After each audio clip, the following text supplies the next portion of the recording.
Are you putting off a car purchase? Are you thinking about getting a car? Are you gonna, putting it off? You're a little bit anxious, a little bit suspicious of dealerships? Well, let me tell you, I would say that describes around 90% of buyers. The other 10%, they roll into a dealership and they just sort of pay whatever and buy everything. And dealerships have a name for those people. They call them Larrys, for Larry Laydown. So these videos are going to be for everybody, whether you think you're a Larry or not.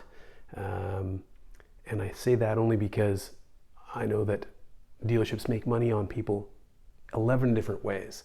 So when the majority of you come in to dealerships and you're anxious and you're on guard, it's probably for good reason, because most people can mention, or I should say note, 3 to 5 different ways that dealerships make money on you. Some people can get to 6, but maybe, just to see kind of where you're at, you could pause the video and see how many you can write down. Varied different ways the dealership makes money on people when they purchase a vehicle. And it confounds most people, but this is the key to understanding the entire sales process and why it is set up this way. It's been honed for decades, and it's sort of put in place. It's been made, it's established, it's a routine to make a mushroom out of a customer, feed them a bunch of BS and keep them in the dark. But I digress. So this channel is going to be all about different varied tips, advice, tools that you can use to navigate through the sales process at a dealership. And actually, now that I say that, it doesn't matter if you're going to buy a car through the dealership. You could be buying a car privately. It's a slightly different set of things you got to look out for, because private sales aren't regulated as tightly as a dealership sale would be. But it doesn't matter if you've got a trade-in or you don't have a trade-in, or let's say you do have a trade-in, but you're not going to sell it to the dealer for any beneficial tax implications. You're going to sell it privately because you can get so much more than perhaps what the dealership is offering you, including the tax benefit. It doesn't matter if you take warranty or you don't, or you do take warranty but you're unsure of which kind, or you've been pitched gap insurance before, but you don't really know what it is and whether or not it's you need it on your lease or finance. Of course, you can't get gap when you buy cash, right? So, my name is Paul, and I've been in the business for well over a decade. I'm old, and I'm setting up this channel for everybody, for the Larrys, and for those of you who don't think you're a Larry, because I'm telling you, you wouldn't believe what you don't know, and the more you know, the more confident you'll be able to go into a dealership, strike a deal, stress-free, worry-free. It'll change your life, and it'll change your pocketbook too, because the amount of money that, hey, dealerships need to make a little bit of money. Just looking around in a big giant store with all the lights and the staff running around, the phone bills, the advertising, floor plan financing on the cars they carry in inventory, all these costs, they add up. Dealerships got to make money, otherwise you don't have a place to go and find these sometimes great, reconditioned cars, and have a safe and licensed venue to do so. But going unchecked, majority of dealerships will just take. And like I said, dealerships need to make some money, but not too much. And so this channel is for everybody who is going to be buying not just a car, but all their next cars, and wants to do it safer, more educated, and that's what that's what it's here for. And like I said, I've been in the business for over a decade in various management positions, and it became clear to me, quite some time ago, that I needed an avenue to be able to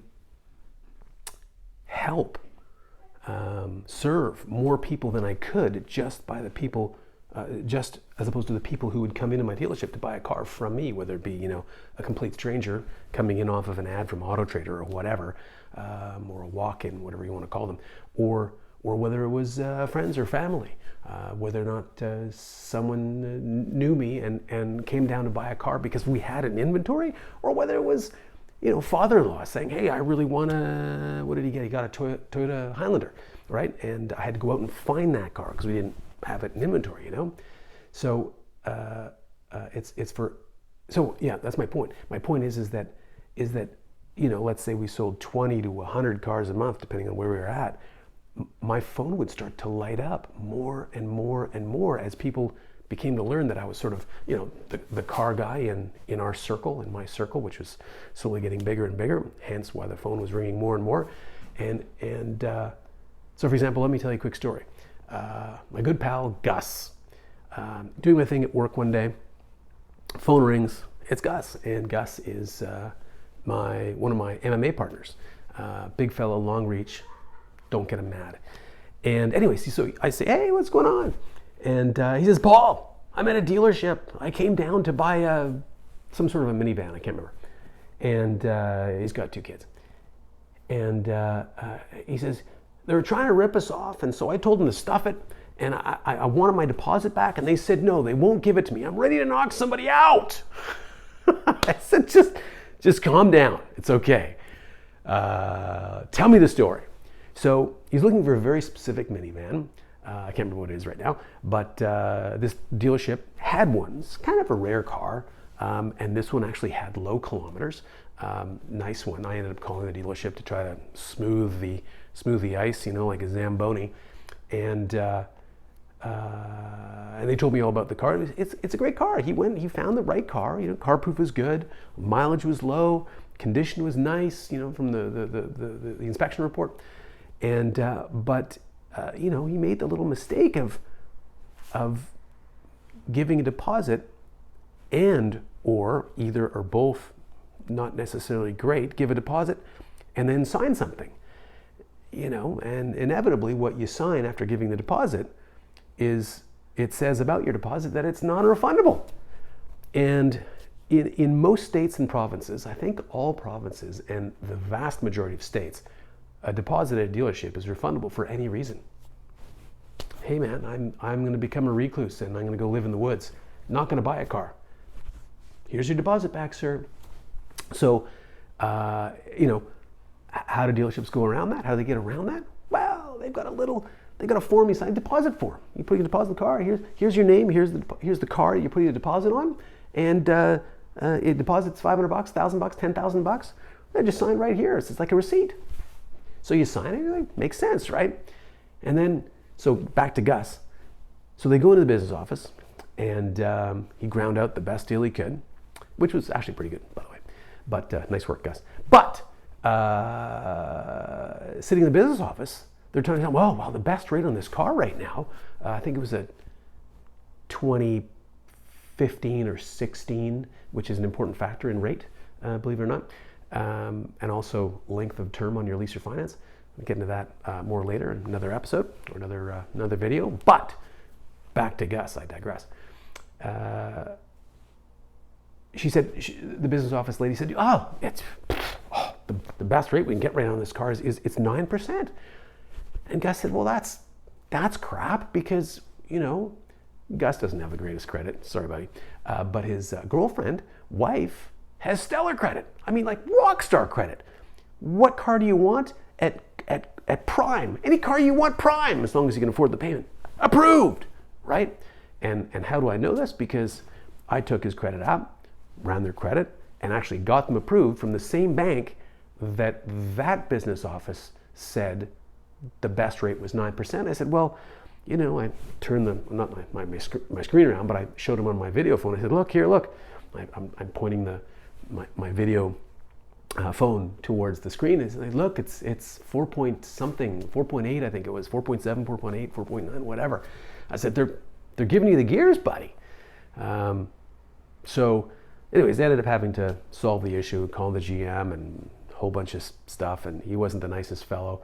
But he ended up getting the car, ended up getting 4.8 or 4.9 or 4.7, whatever it was. But it was quite the big hullabaloo, and I needed to step in, because I think that the vast majority of people, as opposed to thinking that they're going to lose their deposit, will just sign because, to get the car they're after and pay a bit more in interest. Like, oh, well, at least we don't lose our, thousands of dollars deposit, right, honey?